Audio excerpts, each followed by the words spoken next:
Hello friends, कैसे हैं। आज मैं आपको एक ऐसा निबंध बता रहा हूँ जो आपके एग्ज़ाम में अगर आ गया, आने की पूरी पूरी संभावना है। और अगर आ गया तो आपके 5 नंबर पक्के हैं। अगर ये निबंध आपने देख लिया तो आपके लिए आज मैं लेकर आया हूँ पूरे 5 नंबर का प्रश्न निबंध। ऐसे हिंदी में ऐसे है, हिंदी में निबंध है कोरोना वायरस पर। जो कोरोना हमारे यहाँ आसपास चल रहा है उसके बारे में है, पूरी विस्तृत निबंध है। तो शुरुआत करेंगे। कोरोना वायरस इसका हेडिंग है और 21वीं सदी की तेज़ी से या सबसे तेज़ी से फैलने वाली महामारी तथा इस महामारी से होने वाले आर्थिक और सामाजिक प्रभाव। आर्थिक यानी रुपए पैसे का प्रभाव क्या पड़ा, कौन इस बीमारी से प्रभावित हुआ, यानी कि बेरोज़गार हो गया क्योंकि लॉकडाउन होने से बंद हो गया सब कुछ, दुकानदारी बंद हो गई।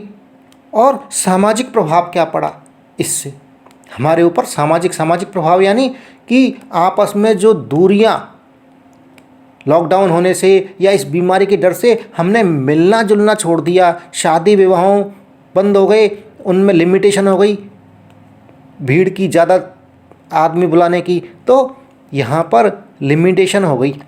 तो प्रभाव इसके सारा इसमें डिटेल्स मैंने दे रखा है। इसको शुरुआत करते हैं। तो इसकी शुरुआत है प्रस्तावना से।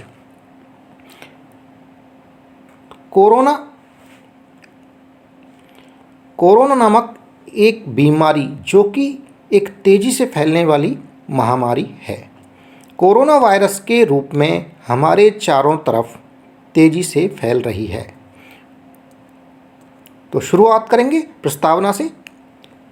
कोरोना नामक बीमारी जो कि एक तेज़ी से फैलने वाली महामारी है।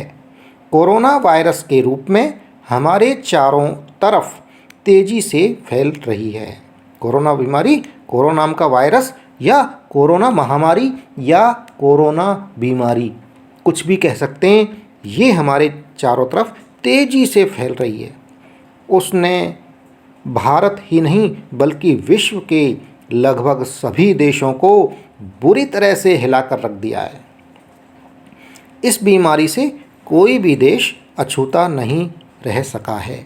अछूता यानी सब सारे के सारे, करीब करीब सारे देशों के अंदर ये बीमारी कभी ना कभी हो चुकी है, किसी के 2 महीने बाद, किसी के 2 महीने पहले। इस बीमारी के वायरस ने अमेरिका, ब्रिटेन, रूस, इटली, फ्रांस तथा अन्य लगभग सभी देशों की स्थिति को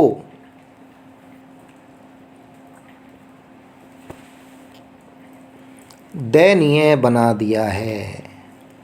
दया वाला, क्योंकि बीमारी एक साथ सारे लोगों में हो जाए तो उनकी व्यवस्था कहाँ से होगी, अस्पताल कहाँ से आएंगे, डॉक्टर्स कहाँ से आएंगे, इतनी सारी ऑक्सीजन कहाँ से आएगी।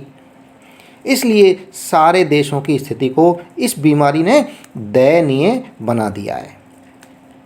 यह वायरस पहली बार चीन के वुहान शहर में वर्ष 2019 के अंत में फैला था। नवंबर दिसंबर के आसपास सबसे पहले ये सन 2019 में चाइना के वुहान शहर में फैला था। क्योंकि पहली बार यह वायरस वर्ष 2019 में आया था, सबसे पहले वायरस आया था ये 2019 में। और इसी कारण से विश्व स्वास्थ्य संगठन यानी कि WHO, वर्ल्ड हेल्थ ऑर्गेनाइजेशन, इसका जो पूरा नाम है इंग्लिश में वो है विश्व यानी वर्ल्ड, स्वास्थ्य हेल्थ और संगठन है ऑर्गेनाइजेशन, WHO शॉर्ट में बोलेंगे WHO, द्वारा इस कोरोना वायरस का नाम कोविड-19 रखा गया। 2019 का जो हमने 19 है ना, वो ले लिया किसने, WHO ने। तब से लेकर यह वायरस अपना DNA अर्थात वेरिएंट बदलकर कभी डेल्टा के नाम से, कभी बीटा के नाम से और कभी ओमाइक्रॉन और पता नहीं किन किन नामों से तरह तरह के वेरिएंट बदल रहा है। और उन वेरिएंटों से ये पूरे विश्व में फैल रहा है। वैज्ञानिकों ने अब इसका टीका यानी वैक्सीन बनाने में सफलता प्राप्त की है। वैक्सीन बन गई इसकी, वैज्ञानिकों ने बना ली। हमारे वैज्ञानिक बहुत ही इंटेलिजेंट हैं, दिन रात मेहनत करके उन्होंने इसकी वैक्सीन बना ली और टीका बनने के बाद से ही भारत में यह टीकाकरण अभियान बहुत बड़े स्तर पर चलाया गया है और जिसके परिणाम स्वरूप बहुत ही कम समय में भारत में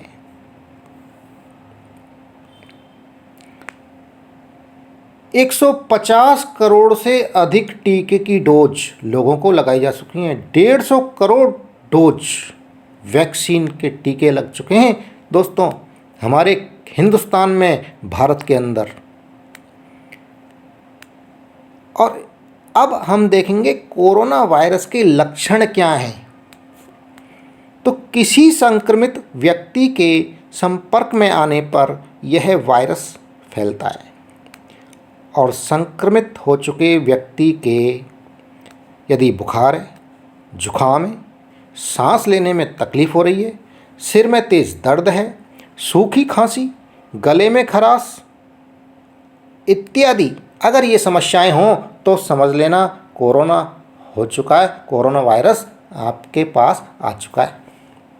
अब कोरोना वायरस आ गया तो बचाव क्या करें, ये तरीके भी हैं इसमें। स्वास्थ्य मंत्रालय द्वारा कोरोना से बचाव के लिए दिशा निर्देश जारी किए गए हैं, जिनके अनुसार हाथों को साबुन से बार बार धोना चाहिए। हर आदमी से जब किसी से बात करें तो 2 गज की दूरी रखें, कम से कम 2 गज की। अल्कोहल युक्त सैनिटाइज़र से अपने हाथों को सैनिटाइज करें। यदि अगर किसी से छू दिया है तो अपने हाथों को बार बार इस सैनिटाइज़र से सैनिटाइज करें। खांसते तथा छींकते समय अपने मुंह और नाक को टिश्यू या रुमाल से खांसते तथा छींकते समय अपने मुंह को टिश्यू पेपर से या रुमाल से ढकें।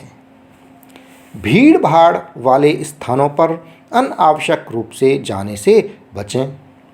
बाहर जाते समय या किसी से बातचीत करते समय मुंह पर मास्क ज़रूर लगाएं। देखिए, मास्क लगाएंगे तो बहुत अधिक सुरक्षा तो आपकी मास्क ही कर देगा। टीके की दोनों डोज अवश्य लगवाएं। टीके की खोज हो गई है, वैज्ञानिकों ने खोज कर ली है और वैक्सीन लग रही हैं डिस्पेंसरीज में, तो टीके की दोनों डोज अवश्य लगवाएं। संक्रमण का कोई लक्षण दिखने पर तुरंत डॉक्टर को दिखाएं तथा कुछ दिन के लिए खुद को होम आइसोलेशन में रखें।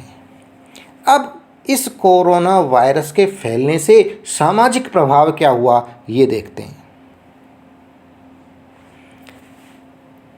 इस वैश्विक महामारी को फैलने से रोकने के लिए विश्व के सभी देशों में लॉकडाउन करना पड़ा। सब में हुआ था, भारत देश में भी लॉकडाउन हुआ था। किसी के भी संक्रमित होने या संक्रमण होने का संदेह होने पर उसे आइसोलेट क्वारंटाइन करने की नीति अपनाई गई। 14 दिन का क्वारंटाइन किया गया, 14 दिन का आइसोलेशन किया गया, घर में बंद अपने आप को रखा गया।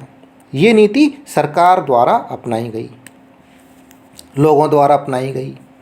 संक्रमण होने के डर से लोगों ने अपने दोस्तों रिश्तेदारों से दूरियां बनाई।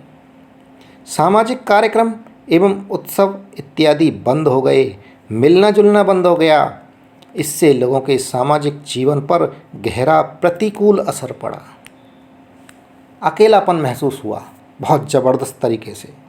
डर लगा, और डर लग रहा हो तब कोई ना कोई साथ में चाहिए, लेकिन यहाँ तो दूर रहना पड़ा अपने निकटतम मित्रों और रिश्तेदारों से। आर्थिक प्रभाव क्या हुआ इसका? विश्व के लगभग सारे देशों में लॉकडाउन की वजह से व्यापार, उद्योग आदि बंद हो गए, जिससे लोगों के रोजगार तथा आजीविका के प्रतिकूल असर पड़ा। परिणाम स्वरूप लगभग सभी क्षेत्रों में आर्थिक मंदी दिखाई पड़ने लगी। सरकारों के राजस्व में भारी कमी आ गई। वहीं दूसरी ओर जांच प्रक्रिया, दवा, क्वारंटीन की व्यवस्था, ज़रूरतमंदों को मदद पहुंचाने के चलते सार्वजनिक व्यय में भारी वृद्धि हो गई। अचानक से खर्चा ज़्यादा बढ़ जाए तो क्या होगा? घर में क्या होता है? जो घर में बचत कर रहे हैं उस पे प्रभाव पड़ता है, वहाँ से खर्चा, वहाँ से पैसे आते हैं। इस तरह से सरकार पर भी ऐसा ही हुआ। सरकार के खजानों पर अतिरिक्त व्यय का भारी असर पड़ा। इस तरह इस महामारी ने संपूर्ण विश्व में सभी देशों की अर्थव्यवस्था को तोड़कर रख दिया। ये इसका आर्थिक प्रभाव पड़ा। अब अंत में उपसंहार होता है, इसको देख लीजिए। कोरोना महामारी जो 21वीं सदी की सबसे तेज़ फैलने वाली बीमारी है, जिसने पूरे विश्व को अपनी चपेट में ले लिया है, इस महामारी से अपने को तो बचाना ही है, साथ ही हमें दूसरे लोगों का भी ध्यान रखना चाहिए और वसुधैव कुटुंबकम की कहावत सार्थक करते हुए देश तथा समाज की समृद्धि में सबको मिलजुल कर योगदान करना चाहिए, ताकि सभी लोगों का जीवन पुनः पटरी पर आ सके। निबंध आपका समाप्त हुआ। जो चैनल पर नए हैं वो चैनल को सब्सक्राइब ज़रूर कर लें और वीडियो पसंद आ रहे हैं तो वीडियो को लाइक ज़रूर करें और कमेंट बॉक्स में कमेंट्स करें। धन्यवाद। Thank you.